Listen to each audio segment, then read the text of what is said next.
পার ঘাট এবং এই যে মোংলা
সব মশার বিরুদ্ধে সুরক্ষা দিতে এলো বসুন্ধরা এক্সট্রিম অ্যারোসল। মশার বিরুদ্ধে এক্সট্রিম সুরক্ষা থেকে উপকূল এবং নদী তীরবর্তী অঞ্চলে সার্বিক নিরাপত্তা নিশ্চিতকরণে নিরলসভাবে দায়িত্ব পালন করে আসছে।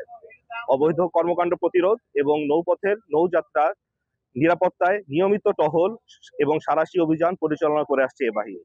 আসন্ন ঈদ উল ফিতর 2026 উপলক্ষে বাংলাদেশ কোস্টগার্ড পশ্চিম জোন খুলনা জেলার রূপসা, কয়রা, নলিয়ান, বাগেরহাটের জেলার মংলা, শরণখোলা এবং সাতক্ষীরা জেলার কৈখালীর গুরুত্বপূর্ণ লঞ্চ, খেয়া ও ফেরিঘাট সমূহে জননিরাপত্তা প্রদান সমূহের জন্য বিশেষ টহল, জননিরাপত্তামূলক মাইকিং, লিফলেট বিতরণ, সন্দেহজনক ব্যক্তি বা নৌযান সমূহে তল্লাশি এবং যাত্রী ব্যাগ স্ক্যান করা সহ অন্যান্য নিরাপত্তামূলক কার্যক্রম পরিচালনা করছে।